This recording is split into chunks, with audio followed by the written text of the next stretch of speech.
प्रसिद्ध महान पुरुषों के शरीरों का विनाशता का वर्णन। ठीक है, थोड़ा यहाँ पर देखिए 54 रामायणी नंबर 54। मरिगौ ब्रह्म काशी को वासी शिव सहित मुए अविनाशी। मथुरा को मरिगौ कृष्ण गुवारा मरी मरी गए दसों अवतारा। मरी मरी गए भक्त जिन ठानी सरगुण मां निर्गुण जिन आनी।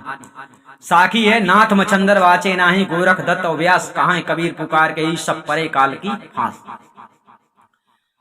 समस्त साकार मूर्तिमान पदार्थों का विनाश होना अनिवार्य होता है। ऐसी स्थिति में त्रिदेव तथा राम कृष्ण आदि अधिकारी अवतारी पुरुषों का भी अस्तित्व सदा रहे, सदा कैसे रह सकता है? तो फिर उनके चिंतनादि तथा उनके शारीरिक मानसिक ध्यान उपासना करने से अचल विनाशी पद की प्राप्ति कैसे हो सकती है? ठीक है, कदापि नहीं। इसी से सदगुरु कहते हैं कि ब्रह्मा जी मर गए अर्थात उनका भी शरीर छूट गया, और काशी के निवासी शिवजी अमर कहाने वाले इंद्रा देवों के सहित मर गए अर्थात उनके भी शरीर नहीं रहने पाए। इसी प्रकार मथुरा के कृष्ण गोपाल भी मर गए अर्थात वे भी चले गए। विष्णु के वे दसों अवतार भी मरकर अर्थात वे भी 10 बार अवतार लेकर चले गए, सदा के लिए वे भी नहीं रहने पाए। तो हे मानव प्राणी, तू भी एक दिन मर जाएगा, क्योंकि अभिमान करता है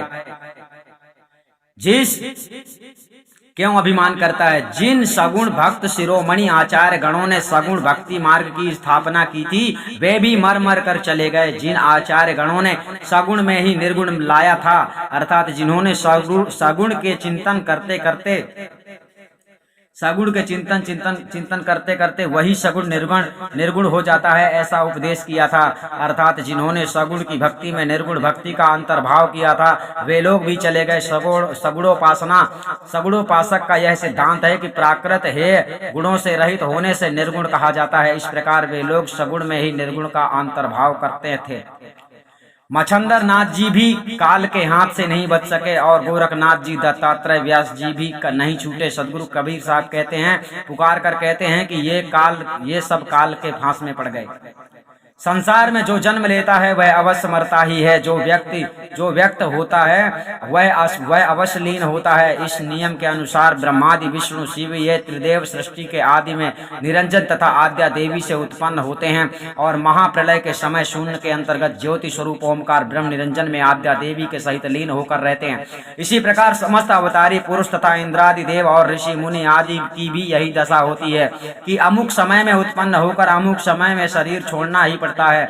किंतु सगुण ब्रह्म विष्णु तथा शिव तथा विष्णु के अवतारी पुरुष राम कृष्ण और इनके आगे निर्विशेष निर्गुण निराकार ब्रह्म निरंजन है। इससे भी परे आगे महाचेतन परम पुरुष परमात्मा है। वह सर्वदा काल विशुद्ध अखंड एक रस एक स्थिति में रहता है। अतः उसी की प्राप्ति के लिए किसी भेदी सदगुरु की शरण में जाकर उसके प्राप्ति का भेद साधन प्राप्त करना चाहिए। तभी संसार के जन्म मरणादि बंधन से छूटकर सत्य मुक्ति को प्राप्त हो सकता है, अन्यथा नहीं। सतनाम साहिब बंदगी हम आपको फिर मिलेंगे।